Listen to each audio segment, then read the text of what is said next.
Yes, this is Mackenzie Crook as you've never seen him before, as the ultimate TV sci-fi baddie.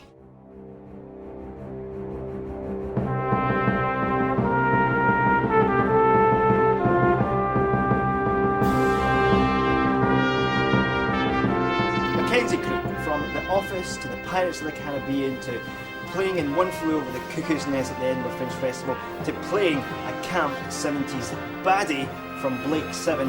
What a journey, how did it all happen? Well, I just had to get into the mindset of a woman. This is it. And a wig. Yeah, wig and makeup, and once it was all on, it came kind of easily. Strangely easy. Could you play Serval? Supreme Commander Serval. In the film, the cult sci-fi gang Blake 7 make an eventful late-night stop at Newport Pagnell Services on the M1.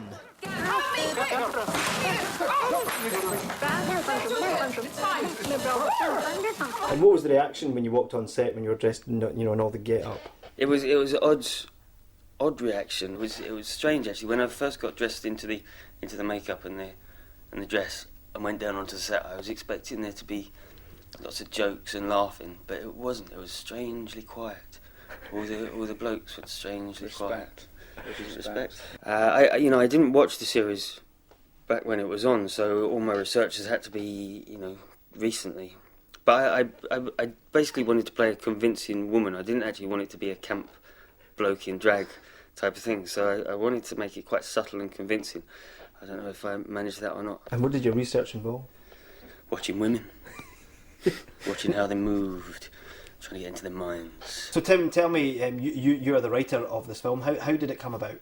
Wanting to kind of glamorise mundanity in a way and kind of put characters, kind of slightly exotic, glamorous characters in a very kind of normal, modern day setting, and kind of see how the two things would work together and hopefully make for something that was interesting to look at. My thinking is almost to challenge an audience to say, well, go to Newport Pagnell at 2:45 a.m. in the morning and tell me Blake 7 aren't there. Because how do you know? Well, it is that nostalgia thing. It reminds you of your childhood, and you don't see it every day because it wasn't an almighty, blockbusting hit that you're reminded of every day.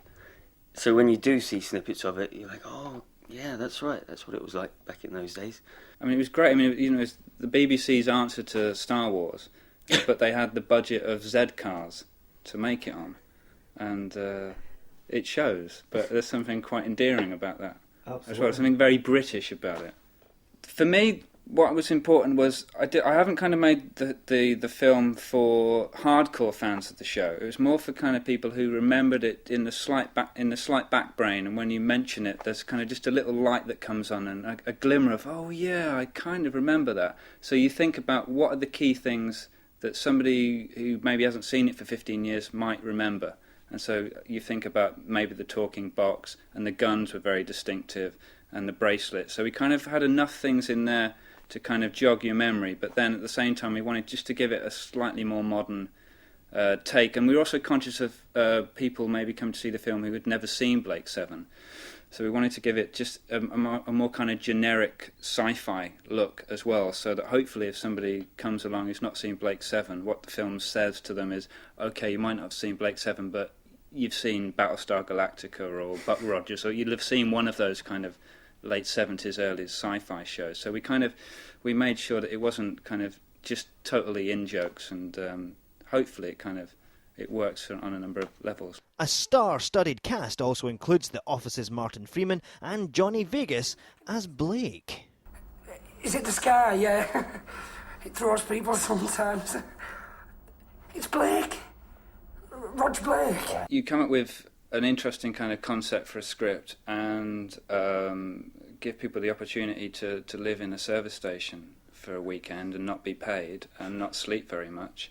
And obviously they jump at the opportunity to do that. I mean, all we did is just hopefully you ask people and it's a labour of love. They can. Yeah, there's a lot. I think there's a lot of love in the film. Everybody kind of it's been done through a lot of favours and a lot of goodwill and also a love for the show itself. I mean, the film will inevitably get called a spoof, which it kind of is on one level, but there's one element of the word spoof which kind of implies sneeriness or kind of disrespect, whereas I think hopefully the film it has a love for the source material that it's kind of aping. And is it important for you that the film's premiering here at the Edinburgh Festival? Absolutely, yeah. It's a great city and a great festival, and I owe Edinburgh an awful lot, so it's great that it's premiering here. The short film is excellent and will be screened tomorrow at 3 o'clock at the Film House. But for now, I'm off with the guys for a tour of Blake's ship, the Liberator. That'll be 3 to 3 mark.